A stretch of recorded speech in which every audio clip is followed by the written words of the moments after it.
Hi, today we are going to be looking at animals in urban environments, and I'm going to be telling you about some research on how they are affected by these environments.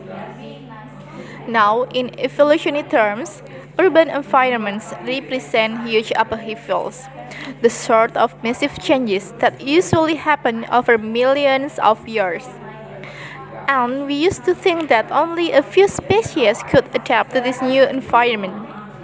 One species which is well known as being highly adaptable is the crow, and there have been various studies about how they manage to learn new skills.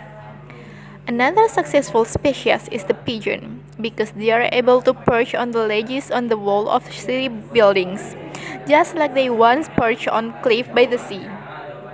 But in fact, we are now finding that these early immigrants were just the start of a more general movement of animals into cities and of adaptation by these animals to city life.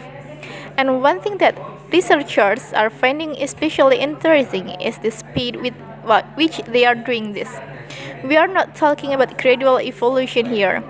These animals are changing fast. Let me tell you about some of the studies that have been carried out in this area. So, in the University of Minnesota, a biologist called Emily Snellroyd and her colleague look at specimens of urbanized small mammals such as mice and gophers that had been collected in Minnesota and that are now kept in museum there. And she looked at specimens that had been collected over the last 100 years, which is a very short time in evolutionary terms.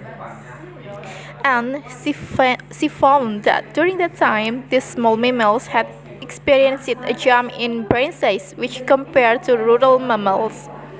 Now, we cannot be sure this means they are more intelligent, but since the sizes of other parts of the body didn't change, it does suggest that something cognitive was going on. And Snellroot thinks that this change might reflect the cognitive demands of adjusting to city life, having to look in different places to find food, for example, and coping with a whole new set of dangers.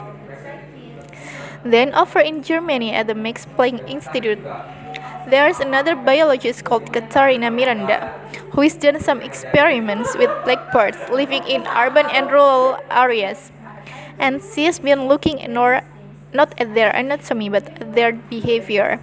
So, as you might expect, she's found that the urban blackbirds tend to be quite bold. They are prepared to face up to a lot of threats that would frighten away their country counterparts. But there is one type of situation that does seem to frighten the urban blackbirds, and that's anything new, anything they haven't experienced before. And if you think about it, that's quite sensible for a bird living in the city. Jonathan et al. In Indiana University is looking at how a range of animals respond to urban environments. He's found that when they are under stress, their endocrine systems react by reducing the amount of hormones such as corticosteroid into their blood. It is sensible seeming adaptation. A rat that gets scared every time a subway train rolls past won't be very successful. There is just one more study I'd like to mention, which is by Sarah Padan and her team, and they have been looking at how squirrels communicate in urban environments, and they have found that a routine part of their communication is carried out by waving their tails.